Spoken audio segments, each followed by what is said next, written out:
നമസ്കാരം. 10 നാൾ നീണ്ട കാത്തിരിപ്പിനൊടുവിൽ മുഖ്യമന്ത്രി പ്രഖ്യാപനം വന്നതോടെ ഇനി VD ഭരണത്തിലെ വിസ്മയങ്ങൾക്ക് ആകാംക്ഷാപൂർവ്വം കാത്തിരിക്കുകയാണ് കേരളം. ആശമാരുടെ അവകാശ സമരത്തിലും മുനമ്പം വിഷയത്തിലും പ്രതിപക്ഷത്ത് നിന്നപ്പോൾ നൽകിയ ഉറപ്പുകൾ പാലിക്കുമോ എന്നതിൽ മാത്രമല്ല, ഭരണത്തിലും ഭാഷയിലും വരെ സതീശൻ ശൈലി എന്തായിരിക്കും എന്നതിലേക്ക് വരെ നീളുന്നുണ്ട് ആ ആകാംക്ഷ. സൗഹൃദ സന്ദർശനത്തിനായി നീക്കിവെച്ച നിയുക്ത മുഖ്യമന്ത്രിയുടെ ആദ്യ ദിനത്തിൽ കണ്ടത് ആത്മവിശ്വാസവും പ്രതീക്ഷയുമാണെങ്കിലും മന്ത്രിസഭാ രൂപീകരണത്തിൽ വരെ KC-RC ഗ്രൂപ്പുകളുടെ സമ്മർദ്ദം സൃഷ്ടിച്ചേക്കാവുന്ന പ്രതിസന്ധി ചെറുതാവില്ല. ഏതായാലും സുരക്ഷയുടെ പേരിൽ പൊതുജനത്തെ ബുദ്ധിമുട്ടിച്ചുകൊണ്ടുള്ള വാഹനവ്യൂഹം ഒഴിവാക്കാൻ നൽകിയ നിർദ്ദേശവും വിദ്വേഷ പ്രസ്താവനകളോട് വിട്ടുവീഴ്ചയില്ല എന്ന നിലപാടും പ്രതീക്ഷ നൽകുന്നുണ്ട്. പുതുയുഗം സൃഷ്ടിക്കുന്ന നവനായകനാകാൻ VD സതീശന് കഴിയുമോ? എൻകൗണ്ടർ പരിശോധിക്കുന്നു. പ്രേക്ഷകർക്ക് സ്വാഗതം.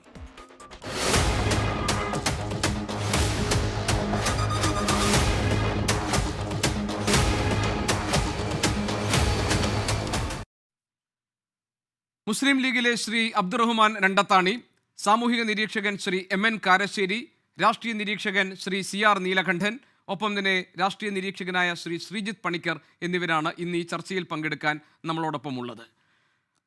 കാരശ്ശേരി മാഷെ, കേരളത്തിലെ മുഖ്യമന്ത്രി ആരാകണം എന്ന കാര്യത്തിൽ ഈ 10 ദിവസം വലിയ തർക്കങ്ങളും അഭ്യൂഹങ്ങളും അതുപോലെ അനിശ്ചിതത്വങ്ങളും ഒക്കെ നിറഞ്ഞു നിന്ന സമയത്ത് പട നയിച്ചവൻ നാട് നയിക്കട്ടെ എന്ന ഫ്ലക്സ് ബോർഡുകളും ബാനറുകളും ഒക്കെയാണ് VD സതീശനെ അനുകൂലിച്ച് വലിയൊരു വിഭാഗം ആവശ്യപ്പെട്ടത്. അന്ന് സതീശനാണ് മുഖ്യമന്ത്രിയാകാൻ യോഗ്യൻ എന്ന അഭിപ്രായവും നിലപാടുമായിരുന്നു കാരശ്ശേരി മാഷക്കും ഉണ്ടായിരുന്നത്.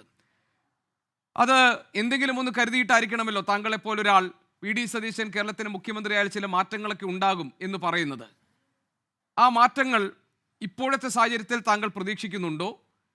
ഏത് സ്വഭാവത്തിലുള്ള മാറ്റങ്ങളായിരിക്കും VD സതീശൻ ഭരണയന്ത്രം തിരിക്കാൻ തുടങ്ങുന്നതോടെ നമുക്ക് അനുഭവിക്കാൻ കഴിയുക?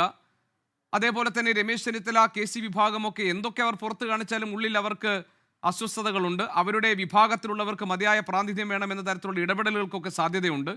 ഇതൊക്കെ തുടക്കം മുതൽ തന്നെ അസ്വാരസ്യങ്ങൾ സൃഷ്ടിക്കുമോ? അങ്ങനെ നമ്മൾ ആശങ്കപ്പെടേണ്ടതുണ്ടോ?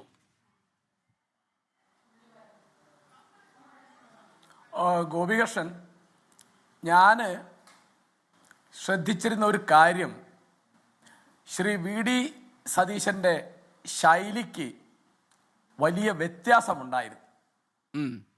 അതിലൊന്നാമത്തെ കാര്യം, മത സമുദായ നേതാക്കളെ, മതമേലധ്യക്ഷന്മാരെ, പുരോഹിതന്മാരെ, ബിഷപ്പുമാരെ, മുസ്ലിംമാരെ പ്രീണിപ്പിച്ചുകൊണ്ട് വേണം രാഷ്ട്രീയം കേരളത്തിൽ എന്ന് ഒരു സംഗതി തുടങ്ങിയിട്ട് ഒരുപടി കാലമായി. അതിന് വളരെ പഴക്കമുണ്ട്. അത് ആരംഭിക്കുന്നത് എൻ്റെ നിരീക്ഷണത്തിൽ വിമോചന സമരകാലത്താണ്, 1959. അന്ന് ഇവിടുത്തെ ക്രിസ്ത്യൻ പൗരോഹിത്യം, മുസ്ലിം പൗരോഹിത്യം, NSS, SNDP, കോൺഗ്രസ്, മുസ്ലിം ലീഗ്, PSP എല്ലാവരും ചേർന്നാണ് അന്ന് വിമോചന സമരം നടത്തിയത്. അതിൻ്റെ ഒരു മുദ്രാവാക്യം എനിക്ക് എപ്പോഴും ഓർമ്മയുണ്ട്: മന്നം, പട്ടം, ശങ്കർ, ചാക്കോ, ബാഫക്കി തങ്ങൾ സിന്ദാബാദ് എന്നാണ്. ആ സമരം വിജയിച്ചു. എൻ്റെ കണക്കിൽ കേരള രാഷ്ട്രീയത്തിലെ ഏറ്റവും പിന്തിരിപ്പനായ സമരമായിരുന്നത്. 60 കോലിപ്പി സഖ്യം അധികാരത്തിൽ വന്നു. 67 പിന്നെ ഇതേ ശക്തികളെ കൂട്ടുപിടിച്ചിട്ടാണ് സപ്തമുന്നണി എന്ന് പറഞ്ഞ് EMS അധികാരത്തിൽ വരുന്നത്. അതിനുശേഷം ഈ മതപുരോഹിതന്മാരെയും മതമേലധ്യക്ഷന്മാരെയും സമുദായ നേതാക്കളെയും പ്രീണിപ്പിച്ചാൽ മാത്രമേ കേരളത്തിൽ രാഷ്ട്രീയം നടത്താൻ കഴിയൂ എന്ന് LDFും UDFും ഒരുപോലെ കെട്ട പാഠങ്ങൾ പഠിച്ചു. അതിൽ നിന്ന് മാറി നടക്കുന്ന ഒരാളാണ് താൻ എന്ന് സതീശൻ തുടക്കത്തിലേ ഒരു സൂചന നൽകിയിരുന്നു. തുടക്കം ഞാൻ പറയുന്നത്, അദ്ദേഹം 2001 അദ്ദേഹം MLA ആയി. ആ കാലത്തെ പറ്റി അല്ല ഞാൻ പറയുന്നത്. അദ്ദേഹം ഇപ്പോൾ 2002 പിണറായി മന്ത്രിസഭയുടെ കാലത്ത് അദ്ദേഹം പ്രതിപക്ഷ നേതാവായ കാലത്തെ കാര്യം ഞാൻ പറയുന്നത്. മതേതരത്വം, ജനാധിപത്യം, 21 മുതലുള്ള കാലം, 21 മുതലുള്ള കാലം. അപ്പോൾ എപ്പോഴും അദ്ദേഹം അവരോട് സംഘർഷത്തിന് പോകുന്നില്ല, പക്ഷേ അവരെ പ്രീണിപ്പിക്കാനും അവർ പറഞ്ഞാൽ മാത്രമേ കാര്യങ്ങൾ നടക്കുകയുള്ളൂ, അവർ പറയുന്നിടത്താണ് വോട്ട് എന്നുള്ള തെറ്റിദ്ധാരണ ഇവിടുത്തെ എല്ലാ പാർട്ടിക്കാർക്കും എല്ലാ മുന്നണിക്കാർക്കും ഉണ്ടായിരുന്നു. അതുകൊണ്ടാണല്ലോ വെള്ളാപ്പള്ളി നടേശൻ മനുഷ്യന് കേട്ടാൽ അറയ്ക്കുന്ന അസംബന്ധവും അസഭ്യവും വിളിച്ചു പറയുമ്പോൾ അതിനെതിരായിട്ടൊരു വാക്ക് LDFിൻ്റെ ഭാഗത്തു നിന്ന് ആരും മിണ്ടാതിരുന്നത്, പിണറായി വിജയൻ എന്ന മുഖ്യമന്ത്രി അടക്കം മിണ്ടാതിരുന്നു. അപ്പോൾ അതൊരു വലിയ ശൈലി മാറ്റമാണ്. വേറൊരു മാറ്റം ഞാൻ കണ്ടത്, അദ്ദേഹത്തിന് പാർട്ടിക്കകത്ത് ഗ്രൂപ്പില്ല. കോൺഗ്രസ്സുകാരുടെ രാഷ്ട്രീയ പ്രവർത്തനം എന്ന് പറയുന്നത് നിർഭാഗ്യവശാൽ വലിയ അളവിൽ ഗ്രൂപ്പിൻ്റെ പ്രവർത്തനമാണ്. സ്വന്തം ഗ്രൂപ്പുകാരെ കൂടെ നിൽക്കുക, അവർക്ക് സേവ ചെയ്യുക, സ്വന്തം പാർട്ടിയിലെ മറ്റു ഗ്രൂപ്പുകാർക്കെതിരായിട്ട് പാര വയ്ക്കുക തുടങ്ങിയുള്ള പണികളാണ്. ഈ ഗ്രൂപ്പ് ഇല്ലാത്ത ഒരാളായിരുന്നു സതീശൻ. അത് തുടക്കം തൊട്ടേ അങ്ങനെ ആയതുകൊണ്ടാണ് അദ്ദേഹം ഇതിനു മുമ്പ് ഒരിക്കലും മന്ത്രിയാകാതെ പോയത്. പിന്നെ അദ്ദേഹത്തിൻ്റെ ശൈലിയിൽ ഞാൻ കണ്ട പല വ്യത്യാസങ്ങളിലൊന്ന്, ബന്ധും ഹർത്താലും നടത്തുകയില്ല എന്ന് പ്രഖ്യാപിച്ചു. അതൊരു ചെറിയ കാര്യമല്ല. കാരണം കേരളത്തിലെ രാഷ്ട്രീയ പ്രവർത്തനത്തിലെ ഏറ്റവും വലിയ ഹിംസ, ഏറ്റവും വലിയ ജനവിരുദ്ധത എപ്പോഴും വെളിപ്പെടുക എങ്ങനെയാണ്? ബന്ദ് എന്ന് പറയും. ബന്ദ് നിരോധിച്ചു കോടതി. അപ്പം എന്ത് ചെയ്തു? ഹർത്താൽ എന്ന് പറയും. അപ്പോഴും നിങ്ങൾക്ക് ഹർത്താലിൻ്റെ പേരിൽ ആര് എന്തും അക്രമം കാണിക്കാം, ആര് എന്ത് തെറിയും പറയാം, ഏത് രോഗിയെയും നിങ്ങൾക്ക് പിടിച്ചു വയ്ക്കാം, റോഡിലയാൾ മരിച്ചാൽ നിങ്ങൾക്ക് ഉത്തരവാദിത്തമല്ല. അതൊക്കെ ജനാധിപത്യമാണ്. കല്യാണം മുടങ്ങും, രജിസ്ട്രേഷൻ മുടങ്ങും, കുട്ടികളുടെ പരീക്ഷ മുടങ്ങും. ഏതുവരെ ബിൽ ക്ലിൻ്റൺ ഹൈദരാബാദിൽ വന്നതിന് കേരളത്തിൽ ഹർത്താൽ നടത്തിയിട്ട് കുട്ടികളുടെ SLC പരീക്ഷ മുടങ്ങിയിട്ടുണ്ട്. അത്ര ജനവിരുദ്ധമായ യാതൊരു സാമാന്യബോധവും ഇല്ലാത്ത ഒന്നാണ് കേരളത്തിലെ ബന്ധും ഹർത്താലും. അത് നടത്തുകയില്ല എന്ന് പ്രഖ്യാപിച്ച ഒരു പ്രതിപക്ഷ നേതാവാണ് അദ്ദേഹം. ഭരണപക്ഷത്തല്ല, പ്രതിപക്ഷ നേതാവാണ് സതീശൻ. അതൊക്കെ ഒരു മാറ്റമാണ് എന്ന് സാമാന്യബോധമുള്ള ആർക്കും മനസ്സിലാവും. അങ്ങനെയാണ് അദ്ദേഹം മാറ്റത്തിൻ്റെ ഒരാളാണ് എന്ന് ഞാൻ മനസ്സിലാക്കി. പക്ഷേ നമുക്ക് ഇനി രണ്ടാം ഘട്ടത്തിൽ കുറച്ചുകൂടി വിശദമായി ഈ കാര്യങ്ങളൊക്കെ പരിശോധിക്കാം. ഞാൻ ഒരു മിനിറ്റ് ഞാൻ താങ്കളിലേക്ക് ഇനി വരാം. ശ്രീ അബ്ദുറഹ്മാൻ രണ്ടത്താണി, സമുദായ സംഘടനകളുടെ തിട്ടൂരങ്ങൾക്ക് വഴങ്ങാത്ത, അവരുടെ ഇംഗിതങ്ങൾക്ക് നിന്നുകൊടുക്കാത്ത, അവരുടെ താല്പര്യങ്ങൾക്ക് അതിനെ അതിരുകടന്ന് മാനിക്കാത്ത ഈ രാഷ്ട്രീയ പാർട്ടികൾക്ക് അവരുടേതായ അസ്തിത്വത്തിൽ പ്രവർത്തിച്ച് മുന്നോട്ട് പോകാൻ കഴിയണം കേരളത്തിൻ്റെ പൊതുസമൂഹത്തിൽ എന്ന് പരസ്യമായ നിലപാടെടുത്തിട്ടുള്ള രാഷ്ട്രീയ നേതാവാണ് VD സതീശൻ. അദ്ദേഹമാണ് മുഖ്യമന്ത്രിയാകുന്നത്. പക്ഷേ അദ്ദേഹം നിയുക്ത മുഖ്യമന്ത്രി ആയിരിക്കെ തന്നെ കേരളത്തിൽ ഏറ്റവും അധികം ചർച്ച ചെയ്യപ്പെടുന്നത് ലീഗിൻ്റെ സമ്മർദ്ദങ്ങൾക്ക് വഴങ്ങിക്കഴിഞ്ഞു ഇതിനോടകം തന്നെ VD സതീശൻ എന്നാണ്. പല സമൂഹ മാധ്യമങ്ങളിലുമൊക്കെ ഇപ്പോൾ നടക്കുന്ന പ്രചാരണങ്ങൾ താങ്കൾ കണ്ടു കാണും.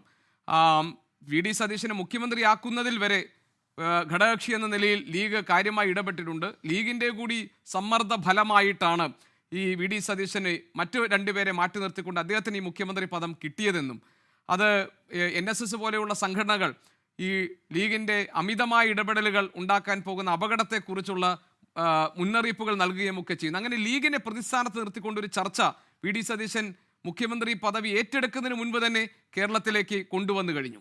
എങ്ങനെയാണ് ലീഗ് ഇതിനെ കാണുന്നത്? സതീശൻ ശൈലി ഇത്തരം വിഷയങ്ങളെ എങ്ങനെ സമീപിക്കുമെന്നാണ് താങ്കൾ കരുതുന്നത്? ഇതിനോടകം അദ്ദേഹത്തിൻ്റെ പ്രതികരണം വന്നു. മുസ്ലിം ലീഗിനെതിരെ ഈ നടത്തുന്ന ആക്രമണങ്ങൾ കേരളത്തിൽ വിദ്വേഷ വിഭജനം ഉണ്ടാക്കുന്നതിൻ്റെ ഭാഗമാണ് എന്ന് അദ്ദേഹം പറഞ്ഞു കഴിഞ്ഞു. എങ്ങനെയാണ് ശ്രീ അബ്ദുറഹ്മാൻ രണ്ടത്താണി താങ്കളെപ്പോലുള്ള മുതിർന്ന നേതാക്കൾ ഈ സംഭവങ്ങളെ കാണുന്നത്? ഗോപികൃഷ്ണൻ, ഒന്ന്, കേരളത്തിൻ്റെ രാഷ്ട്രീയ സാമൂഹ്യ സാംസ്കാരിക രംഗത്തെ ഈ വളർച്ചയിലൊക്കെ ഇവിടുത്തെ മത സാമുദായിക സംഘടനകളൊക്കെ അവരുടേതായ വലിയ പങ്ക് നിർവഹിച്ചിട്ടുണ്ട്. ആ സംഘടനകളുടെ ഒന്നും പങ്കിനെ കുറച്ചുകൊണ്ട് കേരളത്തിന് നവോത്ഥാന ചരിത്രം പറയാനാകില്ല. അതുകൊണ്ട് ഇവിടുത്തെ മതസംഘടനകളോ അല്ലെങ്കിൽ സാമുദായിക സംഘടനകളോ ഒക്കെ വലിയ അപകടകാരികളാണ് എന്നൊരഭിപ്രായമൊന്നുമുള്ളവരല്ല മുസ്ലിം ലീഗുകാർ. ഞങ്ങളെല്ലാ കാലത്തും അവരെയൊക്കെ നേരിൻ്റെ ദിശയിലൂടെ അവരുടെ മാർഗങ്ങൾ തേടി മുന്നോട്ട് പോവുകയവരാണ്.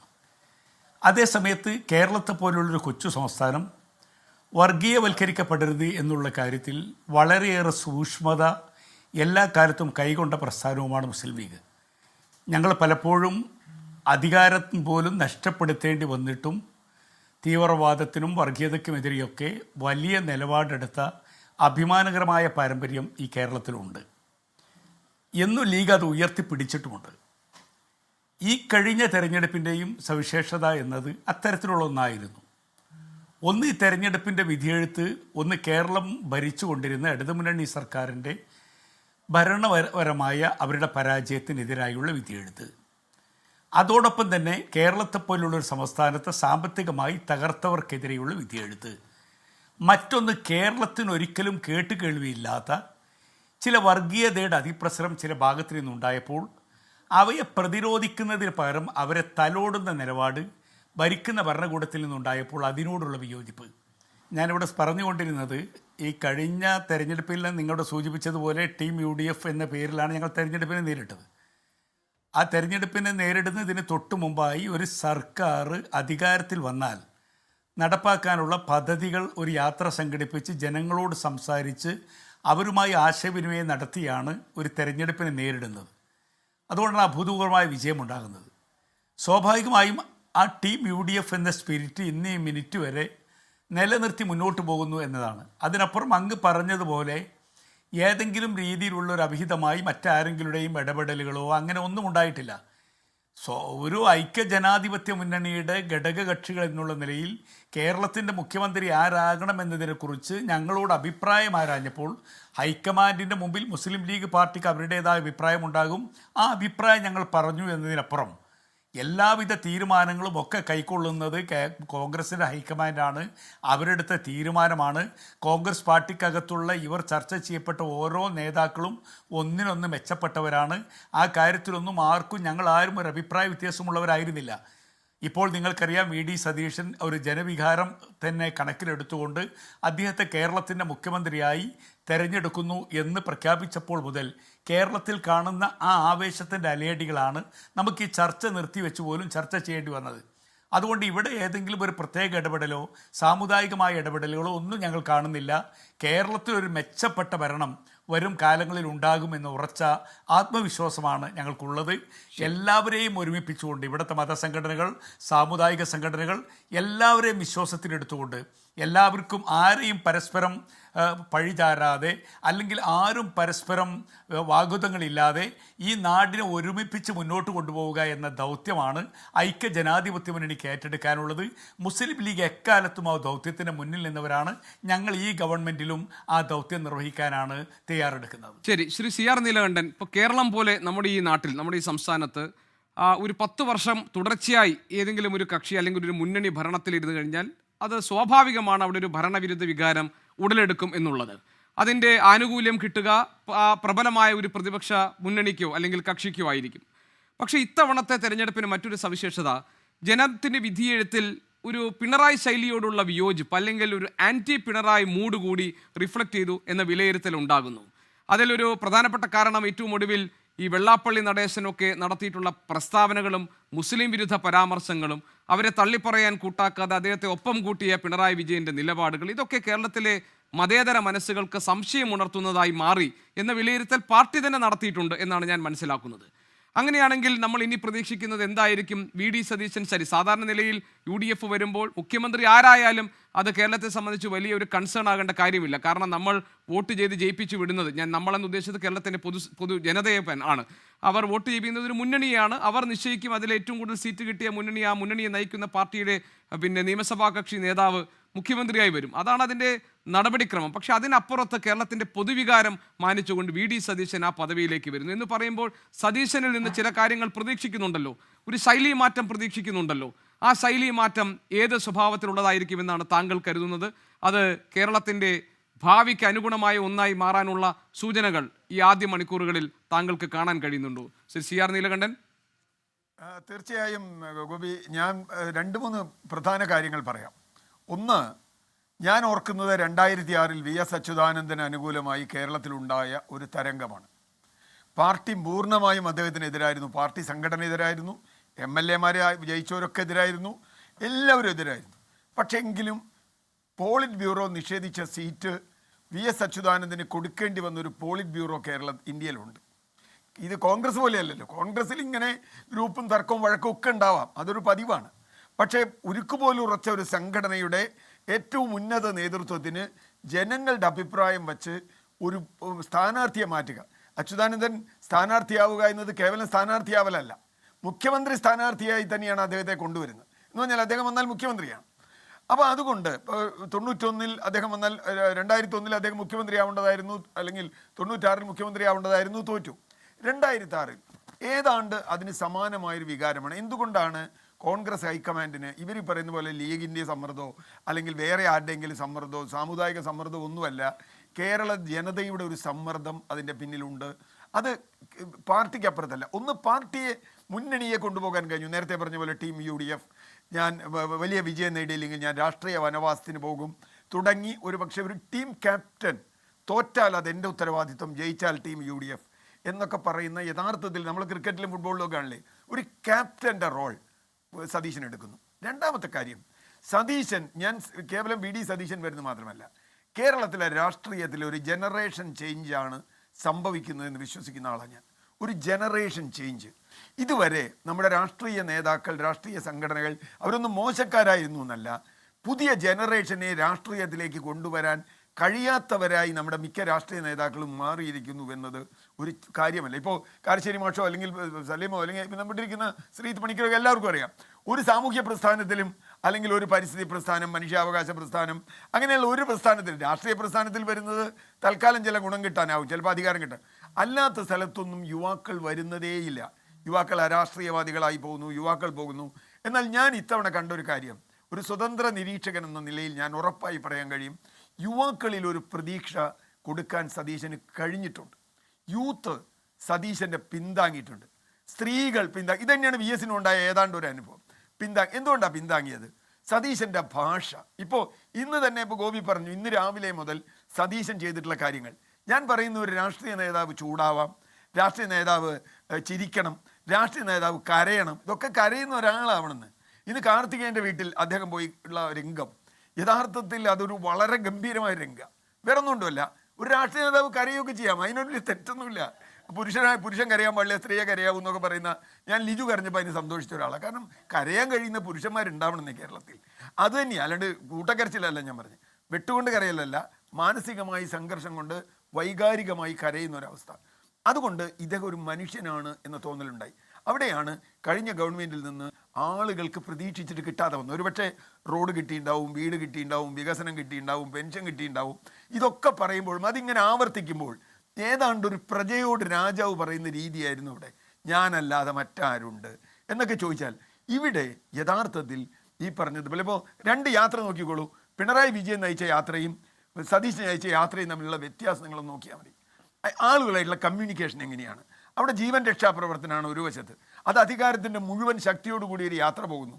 അവിടെ ഒരു അടി കിട്ടിയ ഒരാളിപ്പോൾ ആലപ്പുഴ MLA ആയില്ലേ, അന്ന് തല്ലി കൊടുത്ത ഒരാൾക്ക് ഇപ്പോൾ അയാൾക്ക് MLA സ്ഥാനം അല്ലേ കിട്ടില്ലായിരുന്നു, അദ്ദേഹത്തിന് MLA ആലപ്പുഴ. ഞാൻ പറഞ്ഞു വന്നത് ഈ വ്യത്യാസം ആളുകൾ സൂക്ഷ്മമായി നോക്കുന്നുണ്ട്. മൂന്നാമത്തെ ഒരു കാര്യം, കൃത്യമായി ഇപ്പോൾ പരിസ്ഥിതി പോലെയുള്ള വിഷയങ്ങളിൽ കൃത്യമായി നിലപാടെടുക്കും. ജനകീയ സമരങ്ങളിൽ അധികം വരും. ഇപ്പോൾ കേരളയിലുമായി ബന്ധപ്പെട്ടുള്ള സമരത്തിൽ UDFനെ കൊണ്ടുവരാൻ വേണ്ടി ശ്രമിച്ച ഒരാളാണ് ഞാൻ. പലരും അന്ന് VD സതീശനുമായി ദീർഘമായ ചർച്ച. അദ്ദേഹം പറഞ്ഞു, ഞാനിത് പഠിക്കട്ടെ, അതിൻ്റെ ഡോക്യുമെൻ്റൊക്കെ അദ്ദേഹത്തിന് എത്തിക്കുന്നു. അദ്ദേഹം ഒരു ടീമിനെ വെക്കുന്നു. പഠിച്ചതിന് ശേഷം അദ്ദേഹം ഉറച്ചൊരു തീരുമാനമെടുക്കുന്നു. ഇത് ഇപ്പോൾ ഗവൺമെൻറ് തന്നെ അംഗീകരിച്ചിട്ടുണ്ട്. നിങ്ങൾ പത്രങ്ങളൊക്കെ കണ്ടിട്ടുണ്ടാവും, കേരളയിൽ സാധ്യമല്ല, അത് വലിയ അബദ്ധമാണെന്ന് ഗവൺമെൻറ് അംഗീകരിച്ച് RRTS മതി എന്നൊക്കെ പറഞ്ഞ ലെറ്ററൊക്കെ വന്നിട്ടുണ്ട്. ഞാൻ അതിലേക്ക് പോകുന്നില്ല. അതിൻ്റെ പാരിസ്ഥിതികമായ വിഷയങ്ങൾ നിരന്തരം ചർച്ച ചെയ്യുന്നു. അതിൽ തന്നെ അദ്ദേഹം പറഞ്ഞൊരു കാര്യം, കാലാവസ്ഥാ മാറ്റം. ഞാൻ അദ്ദേഹത്തിൻ്റെ ഒരു നല്ലൊരു ഇൻ്റർവ്യൂ നിങ്ങൾ കണ്ടിട്ടുണ്ടാവും, ഒരു യൂണിവേഴ്സിറ്റി ഇൻ്റർവ്യൂ ആണ്. അദ്ദേഹം പറയുന്നത്, നമ്മളിവിടെ നാളെ VD സതീശന് ഇല്ലാതിരിക്കാം, പിണറായി വിജയൻ ഇല്ലാതിരിക്കാം, പക്ഷേ കാലാവസ്ഥ മാറ്റം ഇവിടെ ഉണ്ടാവും. അത് ഈ രാജ്യത്തെ ജനങ്ങളെ എങ്ങനെ ബാധിക്കുന്നു? ഞാൻ അത്ഭുതപ്പെട്ടു പോയൊരു കാര്യമാണ്. കാലാവസ്ഥാ മാറ്റം എന്ന് പറയാൻ കഴിയുന്ന ഒരു രാഷ്ട്രീയ നേതാവിനെ ഞാൻ PT തോമസിനെ മാത്രമാണ് ഇതിനു മുമ്പ് കണ്ടിട്ടുള്ളത്. PT മാത്രമാണ് ഉറച്ച് കാലാവസ്ഥാ മാറ്റം ഒരു ദുരന്തമാണ്, കേരളത്തെ ബാധിക്കുന്ന ഒരു വിഷയമാണെന്ന് പറയുക. അതൊരു വിഷനാണ്, അതൊരു ദീർഘകാല വിഷനാണ്. അതുപോലെ ആശാ സമരം പോലെയുള്ള ആളുകൾ, അതുപോലെ ദളിത്, ആദിവാസി, അതുപോലെയുള്ള വിഷയങ്ങൾ. അതിൽ CR താങ്കൾ പറഞ്ഞതിനകത്ത് ഈ ഒരു മനുഷ്യനായി ഒരാൾ വന്നിരിക്കുന്നു കേരളത്തെ നയിക്കാൻ എന്ന് പറഞ്ഞത്, ഞാൻ ടേക്ക് ദാറ്റ് പോയിന്റ്. അതുകൊണ്ട് ഞാൻ പോകുന്നത് ശ്രീ ശ്രീജിത്ത് പണിക്കറിലേക്കാണ്. Shri Sreejith Panicker, we are putting all the weight behind VD സതീശന്. എല്ലാ പ്രതീക്ഷകളും VD സതീശൻ എന്ന വ്യക്തിയിലേക്ക് നമ്മൾ കൊണ്ടുവരികയാണ്. കാരണം അത് പരിസ്ഥിതിയുടെ കാര്യത്തിലാകട്ടെ, പുതുതലമുറയോട് സംവദിക്കുന്ന കാര്യത്തിലാകട്ടെ, അതുപോലെ തന്നെ കേരളത്തിൻ്റെ വികസന കാഴ്ചപ്പാടുകളിൽ കൊണ്ടുവരേണ്ട മാറ്റത്തെക്കുറിച്ചാകട്ടെ, ഭാഷാ ശൈലിയാകട്ടെ, ഭരണശൈലിയാകട്ടെ, ഇതിലൊക്കെ തന്നെ ഒരു പൊളിച്ചെഴുത്ത് VD സതീശൻ എന്ന വ്യക്തി മുഖ്യമന്ത്രിയാകുന്നതിലൂടെ സംഭവിക്കും എന്ന ഒരു പ്രതീക്ഷ നമ്മൾ വെച്ച് പുലർത്തുകയാണ്. എനിക്ക് തോന്നുന്നു ഈ ചർച്ചയിൽ പങ്കെടുത്ത മറ്റു 3 പേരും ചെയ്തിരിക്കുന്നത് അത് തന്നെയാണ്. കേരളത്തിൻ്റെ പൊതുസമൂഹത്തിനും അങ്ങനെ ഉണ്ട് എന്നാണ് ഞാൻ കരുതുന്നത്. പക്ഷേ നമുക്കറിയാം, ഇതൊരു കൂട്ടുകക്ഷി ഭരണമാണ്. ഇവിടെ നടപ്പാക്കാൻ പോകുന്നത് UDFൻ്റെ നയങ്ങളാണ്. അത് നടപ്പാക്കാൻ ബാധ്യസ്ഥനായ ഒരാൾ എന്ന നിലയിലാണ് മുഖ്യമന്ത്രി പ്രവർത്തിക്കുക. അപ്പോൾ നമ്മൾ ഈ പ്രതീക്ഷിക്കുന്നത് പോലെ ഇപ്പോൾ കേരളത്തിൻ്റെ ഇപ്പോൾ വി ഡി സതീശൻ തന്നെ ഒരു അഭിമുഖത്തിൽ, ഒരു ഇംഗ്ലീഷ് മാധ്യമത്തിന് നൽകിയ അഭിമുഖത്തിൽ അദ്ദേഹം പറഞ്ഞത് ഭരണപരിചയവും അനുഭവ സമ്പത്ത് എന്നതിനേക്കാളൊക്കെ അപ്പുറം പുതിയ തലമുറയോട് സംവദിക്കാൻ പറ്റുന്ന രീതിയിലുള്ള ഭാഷയും കാഴ്ചപ്പാടും ദീർഘവീക്ഷണവും ഉണ്ടാവുകയാണ് ഒരു നേതാവിന് വേണ്ടതെന്നാണ്.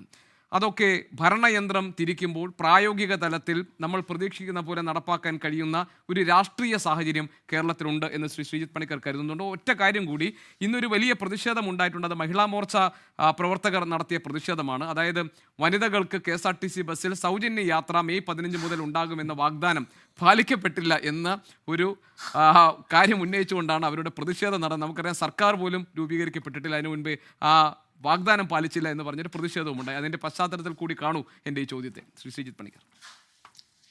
ശ്രീ ഗോപി, ആദ്യമേ തന്നെ പറയട്ടെ, മഹിളാ മോർച്ചയുടെ ആ ഒരു പ്രതിഷേധം എന്ന് പറയുന്നത് ആർക്കെതിരെയാണ്, എന്തിനു വേണ്ടിയിട്ടാണ് എന്ന് എനിക്ക് സത്യമായിട്ട് മനസ്സിലാകുന്നില്ല.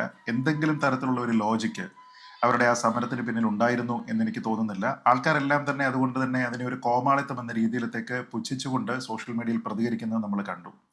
മെയ് 15 എന്ന തീയതിയൊക്കെ ആരെങ്കിലും പറഞ്ഞിട്ടുണ്ടായിരിക്കാം. പക്ഷെ ഒരു സർക്കാർ രൂപീകൃതമായിട്ടുണ്ടോ, നിങ്ങൾ ആർക്കെതിരെയാണ് സമരം നടത്തുന്നത് എന്നതിനെക്കുറിച്ച് മഹിളാ മോർച്ചയുടെ നേതാക്കൾ തന്നെയാണ് ചിന്തിക്കേണ്ടത്. കാരണം കേരളത്തിൽ ഇപ്പോഴും മുഖ്യമന്ത്രി ശ്രീ പിണറായി വിജയനാണ്. അദ്ദേഹത്തിനെതിരെയാണോ അവർ സമരം നടത്തുന്നത് എന്നതിനെ കുറിച്ച് എനിക്കറിയില്ല. പിന്നെ താങ്കൾ ചോദിച്ച ചോദ്യം നോക്കൂ, ഈ പ്രതീക്ഷയുടെ അമിതഭാരം എന്ന് പറയുന്നത് ഒരു രാഷ്ട്രീയ നേതാവിനെ സംബന്ധിച്ചിടത്തോളം അതൊരു അധിക ബാധ്യതയായി മാറുന്നുണ്ടെന്ന് ഞാൻ കരുതുന്നില്ല. കാരണം ശ്രീ വി ഡി സതീശന് വളരെ കൃത്യമായിട്ട് ഈ സമയത്ത് അറിയാവുന്നത് അദ്ദേഹത്തിൻ്റെ ചുമലിലുള്ള എക്സ്പെക്ടേഷൻ്റെ വെയിറ്റ് എത്രത്തോളമാണ് എന്നതിനെക്കുറിച്ച് അദ്ദേഹത്തിന് കൃത്യമായ ബോധ്യമുണ്ട്. അതിൻ്റെ കാരണം കഴിഞ്ഞ 10 വർഷത്തെ ഭരണത്തിനിടയിൽ ഈ ഭരണമാറ്റം സംഭവിക്കുന്ന അവസാനത്തെ 5 വർഷത്തിൽ പ്രതിപക്ഷ നേതാവായി പ്രവർത്തിച്ചിരുന്ന അദ്ദേഹമാണ്. അപ്പം ഞാൻ കരുതുന്നത് അദ്ദേഹത്തിന് എങ്ങനെ ഒരു മികച്ച ഭരണാധികാരി ആയിരിക്കാം എന്നതുമായി ബന്ധപ്പെട്ട് കടമെടുക്കാനുള്ള ചില മികച്ച മാതൃകകൾ അദ്ദേഹത്തിൻ്റെ പ്രൊഡ്യൂസർ അദ്ദേഹത്തിന് കൊടുത്തിട്ടുണ്ട് എന്നാണ് മനസ്സിലാക്കുന്നത്.